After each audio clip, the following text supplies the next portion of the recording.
Hey, it is your buddy, Peace and Harmony with you here today.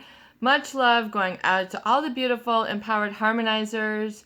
We are zooming in and focusing in today on a great viewer comment, and that is reflective of their experience in a relationship with someone who is heavily manipulative. They are really into the gaslighting and the brainwashing, and they have that sort of energetic, all-encompassing net that they feel that they are caught up in with this person. And to the tune or to the effect that they really just sort of feel that their thoughts or their values are implanted and that they are not their own. In other words, it's important to understand that when you are in a relationship with someone who is really controlling. They are not just assertive. They are not just communicators. They are controlling. And there's an energetic field that these individuals, particularly in the intimate and workplace relationships, that they will exude. They will sort of, as a psychopath once aptly stated, it's oozing from all of their pores. It's a feeling, it's a vibe, and you are attracted subconsciously to this. So to be the attractors, just sort of the attractor chemicals, the neurochemicals, basically are on, all go, all cells firing, and you feel just sort of inextricably glued or focused or mesmerized by this person. And not just like you're there, but that you're just sort of numbed out or that you're checking out. This is, an aspect of brainwashing and gaslighting, when you kind of feel that all of a sudden you're sort of nothing is, you're not thinking for yourself, but you've sort of given over your trust to this individual whom you think in the name of love is your main squeeze, your significant other, the authority person, the one who's smarter, the one who's right, the one with the money, the one with the looks, the one with the charm, whatever it is in your particular situation. There comes a point in a relationship with someone who is malignant, narcissistic, and psychopathic where you sort of feel an eroding of your I am or your identity. This is sort of what they target. When we talk about brainwashing or gaslighting, in a relationship with someone who is very close, they might, be a close confidant, a close person in your neighborhood, your community, the person who you're dating, or courting, or you're a suitor to, or whatever the term is, you're pursuing, you're interested in. There comes a time in the relationship when really there is a feeling that you are sort of giving it all over to them, and it feels like it's the name of commitment. So you want to cooperate, you've got the best intentions, you want things to go along, you want things to work out, you want things to be happy, you want to please this person, which is only natural. However, there comes a point in a relationship with someone who is malignant, narcissist, or psychopathic where they will seek to sort of supplant your values for their own. In brainwashing, this is known sort of as a corrosion of identity. So who you are, your I am, and you might have a great I am before you met this person. I am intelligent, I've got a great job, I'm a professional, I'm from here, I'm from there, this is my culture, this is my religion, I'm a boy, I'm a girl, I'm a man, I'm a woman, this is what I stand for, this is my passion, this is what makes me tick. So your I am might have a certain, circumference, if you will, or your being. And so the problem with a relationship with someone who is malignant, narcissist, or psychopathic, this is the target, this is the goal, this is what they're going after. So to sort of corrode that identity, break it down until it's sort of inoperative. It's not part of the relationship. It's not part of the mutual decision making. It's not part of, the recipe of the relationship. It's not a factor. It's not relevant.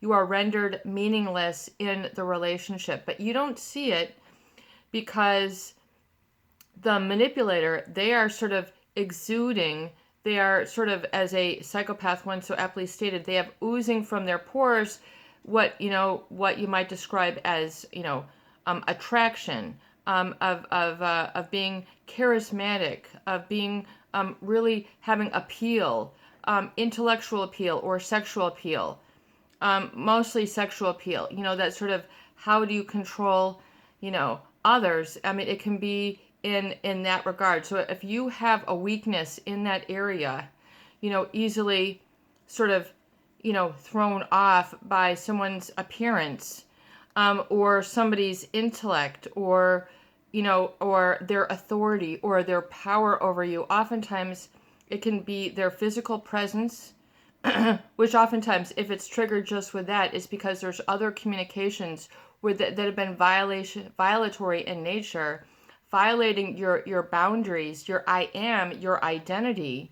And this is what's subject to be targeted. So in other words, to erase that and then supplant a new I am according to what they want, what they need, and oftentimes, which is a separation from the self. So you might feel this sort of loss of self in the relationship, a loss of sort of presence, just sort of going along with it, no longer questioning it. And the problem is that in the beginning, if you think that this sacrifice is required for relationships, in other words, relationships are all about compromise. Isn't it good to be cooperative and to compromise and, to allow this to happen? So oftentimes it's in the name of love. It's in the name of commitment. It has all the best and brightest intentions. But in the gaslighting, your I am is sort of, your strengths that you're hoping that they're noticed or you're hoping will come up, but you're sort of saving yourself for last. It might not ever come up. But you kind of begin to feel in the relationship that you're not really sort of acknowledged and validated for who you are, that they're sort of not getting you. But, if the relationship is new, is this new person, you might say, wow, well, here's this new element for me. This is introduce me to a new place of life, a new element, a new way of being, a new relationship. My world looks different, so you might really have it colored in the positive. You might feel that, here's the answer to your prayers, especially if you just sort of all of a sudden seem to get along with no problems. There's no sort of feeling each other out or, having just sort of, long talks that sort of, result in this feeling of sort of cohesiveness, but, on the part of someone with malintent, the malignant narcissist or psychopath. They're sort of breaking you down to get you under their control so that you won't see it coming. The problem with this, and where the viewer so aptly stated, is that they feel that, their thoughts are not really their own. And even though this might be indicative of, say, schizophrenia, where they were, in a mental illness, they have sort of this break. I think this viewer is not describing a sort of schizophrenic experience, but more so just sort of where you feel that you're sort of supplanted your own values for another's in order to be like a groupthink or move on in the relationship. In other words, you sort of to become resilient, you adapt and adjust. So you take on their values. You take, as a almost as a compliment to them.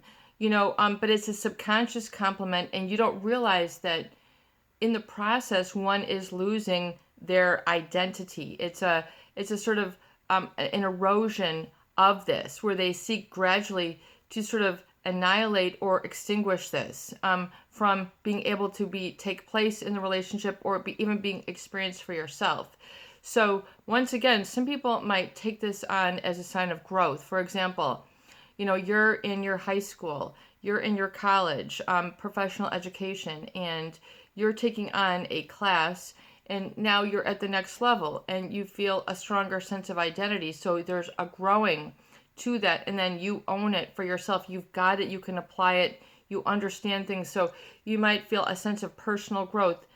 And so in the relationship with this, while this is taking place, you might have that experience.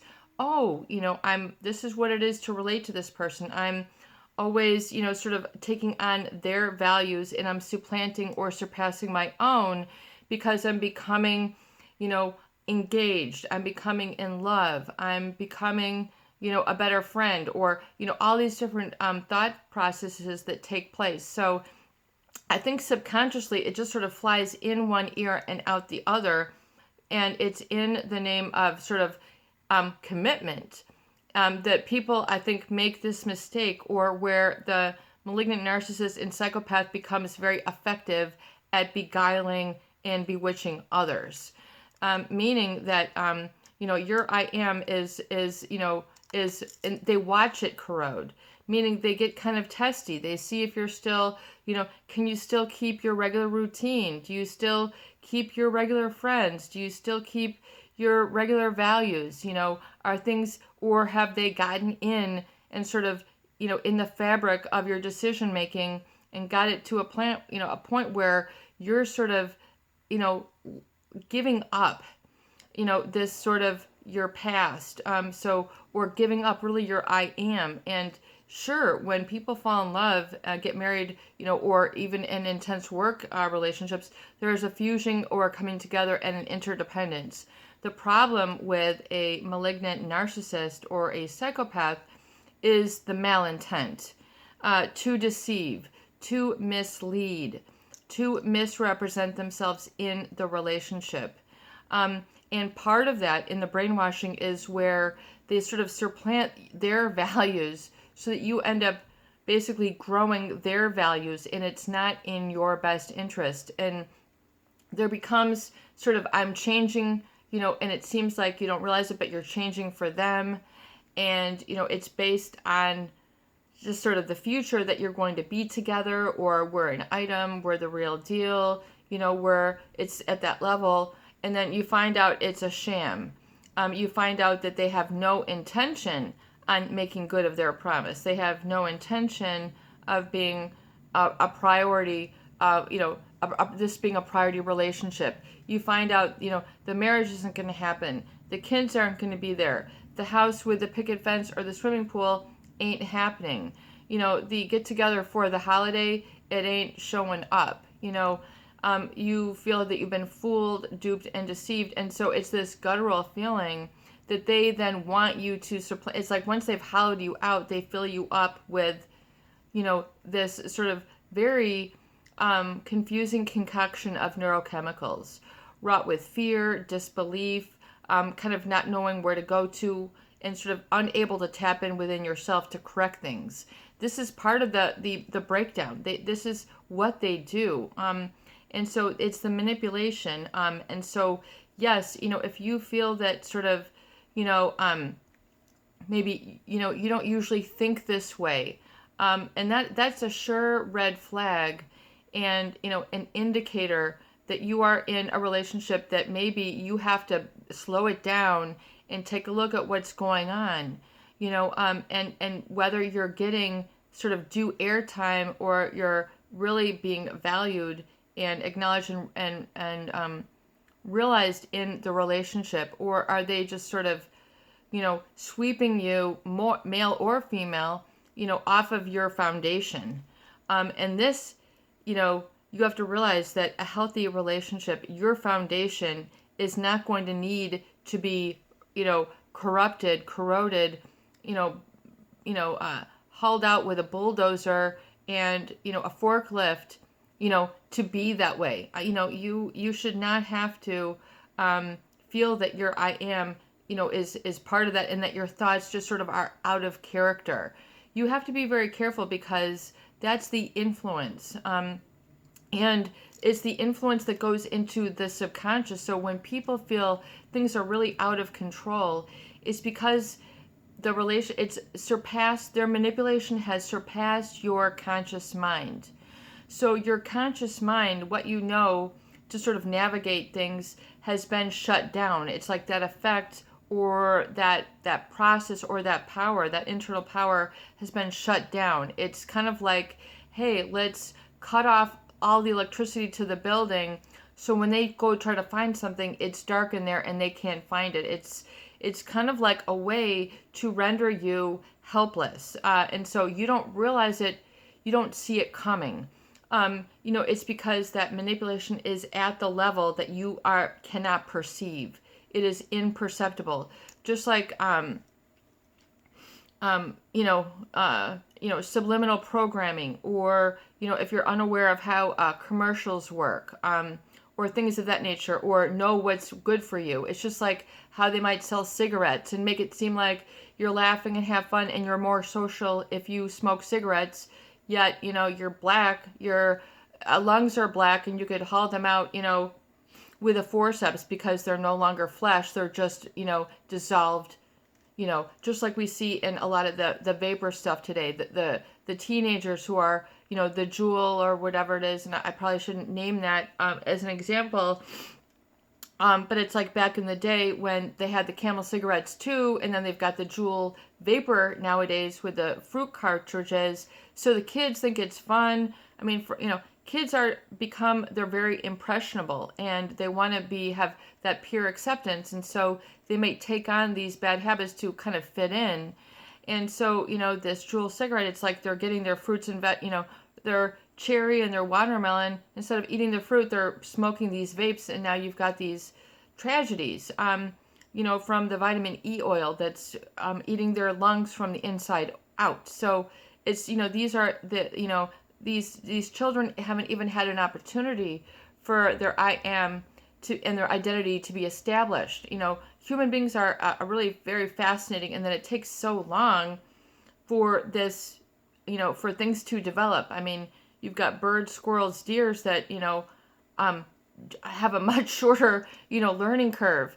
And so, but that's not even a fair comparison. But I think what I'm trying to explain is that there's an impressionability. I think that people are open to from the malignant, narcissist, or psychopathic, and you don't realize it. You have a true, real need for companionship, love, intimacy, romance, laughter, spontaneity, future planning, to help round out your help round out your life, take the edge off. I mean, have fun or intellectual development, whatever the relationship is. But your I am, like a viewer so aptly stated, she thought she was not in control the whole time. This is a real clue that you're kind of getting the aha moments. She stated that, I thought, that I was out of control in the relationship, but I realized I had control the whole time. In other words, she's seeing it now. She's seeing clearly her interconnection with her ability to self-direct. But these people who are malignant, narcissists, and psychopath, they take away that very important ability of self-direction. This is part of the brainwashing and gaslighting, and then part of that is your thoughts. I mean, thoughts are things. We're talking about your cognition here, people. Would you ever want to take, on a disease that disordered your cognition?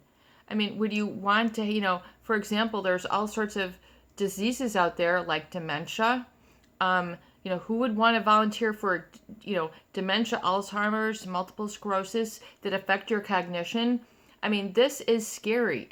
This is very, very serious. We're not talking about just a breakup. We're talking about being able to reorder your thinking process, your senses. This is not anything to play around with. And as we have a lot of viewers here, they go to therapists who don't get it. So you're spending weeks and months and years and suffering, and it's like, SOS, save our ship. So, I am here to assist you to understand when you have been through this trauma, and you can be a professional and be traumatized and say, I never thought this would happen to me. I think that's everybody's part of the shock is, that they can't believe this happened to me. This doesn't make sense. This should not have happened. So there's a lot of this sort of moral indignation, which is part of the growth process, which is part of the saying, you know what, I am important. I am still in here. So if you're feeling that way, this should not have happened to me, then you are getting to the right spot. You're getting to the ground, because that means your self-esteem is trying to peek up like a little, embryonic plant out of the ground, trying to push its way through the dirt. hey, I'm still growing here. I am still alive. I don't deserve, to be trampled over. I've got a life force within me. Just like that plant that's like the natural process, it's got the life force that, once it's in the ground and it's putting out its little tiny roots, and then it's perking its way to break through the soil to, to the air and receive that sunlight, and then that that oxygen. It's like you still have the life force within you. It's like, hello, that is important. So if you're feeling that way of disgust, paranoia, horror, this is not fair, then you have a sense of morality. So this is the message you need to understand about your strength. You have morality. You understand what is right or wrong. You have a passion. You also have a life force. So that's propelling you and moving you forward to help you to become and expand and grow and spread your wings, spread your leaves, spread your branches, spread your I am. This is part of getting your traction and your feet going in the right direction, your heart, namely, going in the right direction, and your mind there to follow. So you might need to slow and really check out using the role of metacognition, your ability to think about what you're thinking about and go, whoa. Like I've said before, the manipulation can involve a lot of negative influences, negative lifestyle, negative music, negative negative shows, negative music, negative movies, just not suited for your character. And it's okay to say, you know what, I've outgrown that. This is, they took me for a fool I am not. So it's important that then you understand how this is happening for you. Because it's trying to wake up and wrestle that inner voice, which it does take a while, but it takes acknowledging and validating. It takes having an eye on yourself. You have to be able to, enforce yourself. You have to look out for yourself. You have to be there for yourself. You have to have the deliberate discipline to remove yourself and then understand what were the negative thoughts, that, aren't your own, and be okay to dissolve those and stop identifying with the wrong. Stop identifying with the abuser. Stop identifying with the abuser. Stop, I'm going to say it again. Stop identifying with the abuser. Begin to identify to yourself.